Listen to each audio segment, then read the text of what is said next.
ลูกของแม่ทานใหญ่ยกขึ้นสูงก็ได้ที่เสายกขึ้นเทียบข้อก็ได้เอาเล็กขึ้นเทียบข้อเลยก็ได้จะได้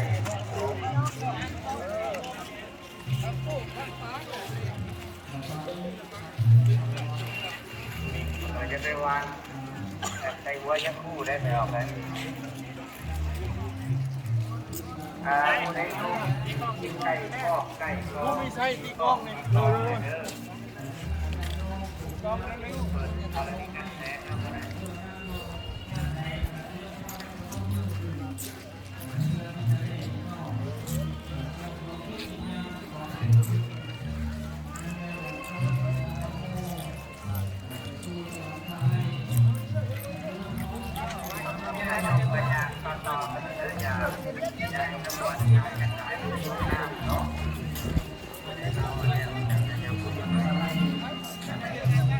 ผู้ที่เสียสละ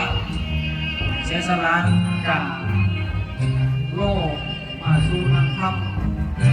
โดยเฉพาะทางทานวันธรรมที่สาธรรมโมเพื่อได้บวชเข้ามาในวัดวาศาสนาเพื่อมาจากชีวิตเป็นคฤหัสถ์ละจากเพศคฤหัสถ์มาสู่ห่มผ้าพระสาวพัสตอนนี้ร่วมชีวิตเพิ่นร่วมศิริอายุเพิ่นได้17 ปีเนาะได้37 พรรษาก็ถือว่าเกี่ยวกับร่วมศิริอายุก็ถือว่าเพิ่นก็เป็นผู้ที่ให้ความเป็นแบบอย่างให้กับพระสงฆ์องค์นี้ให้กับพระลูกพระหลานที่ได้สืบทอดเจตนารมณ์ของพระเดชพระคุณญาติถือว่าทั้งลูกศิษย์ลูกหาและกระทั่งพ่อแม่ครูบาอาจารย์จะได้ถือเอาแบบเอาอย่างที่ทั้งชาติได้บำเพ็ญมาในการเป็นพระสงฆ์องค์เจ้าเป็นพระมหาเถระบวชมาแล้วก็ได้นำผ้า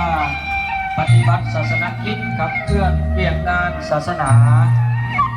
ทั้งเคลื่อนเวียนงานเพื่อสังคมก็จะเริ่มร้อนเนาะญาติโยมบางส่วนเนาะ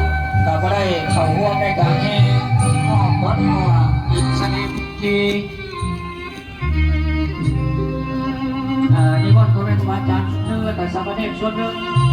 ออกต้นญาติโยมต่างขอเจริญพรเป็นการนำกับลูกหลาน